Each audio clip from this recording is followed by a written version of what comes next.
اعوذ باللہ من الشیطان الرجیم بسم اللہ الرحمن الرحیم اللہم صلی علی سیدنا و مولانا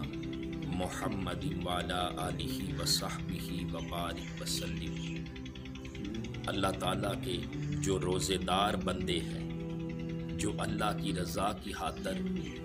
اس ماہ مبارک میں روزے رکھتے ہیں، خوش نصیب ہیں وہ روزے دار کہ اللہ تعالیٰ نے اپنے ان روزے دار بندوں کے لیے جنت میں ایک دروازہ خاص کر دیا ہے۔ حدیث مبارکہ ہے، حضرت سہل ابن سعد نبی کریم صلی اللہ علیہ وسلم سے روایت کرتے ہیں کہ میرے محبوب آقا صلی اللہ علیہ وسلم نے فرمایا، فی الجنتی ثمانیۃ ابواب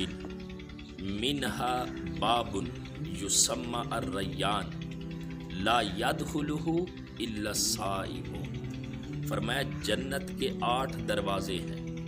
ان دروازوں میں سے ایک دروازہ جس کا نام ریان ہے وہ صرف روزے داروں کے لیے ہے۔ اس جنت کے دروازے ریان میں سے جو داخل ہوں گے وہ اللہ کے محبوب بندے روزے دار ہوں گے۔ باقی جتنے لوگ ہیں، کوئی نمازی ہے وہ دوسرے دروازے سے داخل ہوگا، کوئی قرآن کی تلاوت کرنے والا ہے وہ دوسرے دروازوں سے داخل ہوگا، کوئی ذکر اذکار تسبیحات کرنے والا ہے، اللہ کو یاد کرنے والا ہے وہ دوسرے دروازوں سے داخل ہوگا۔ مگر روزے دار کتنا خوش نصیب ہے کہ اللہ تعالیٰ نے اپنے روزے دار بندوں کے لیے جنت کا ایک دروازہ خاص کر دیا، اور جتنے بھی روزے دار ہیں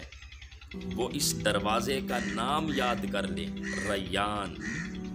اس لیے کہ اس جنتی دروازے سے صرف روزے دار داخل ہوں گے۔ اور اللہ کو اپنے روزے دار بندوں سے کتنی محبت ہے، روزے دار اللہ کے کتنے محبوب بندے ہیں کہ ان کے لیے جنت کا ایک دروازہ خاص کر دیا ہے، اور اس دروازے سے صرف روزے دار داخل ہو سکتے ہیں۔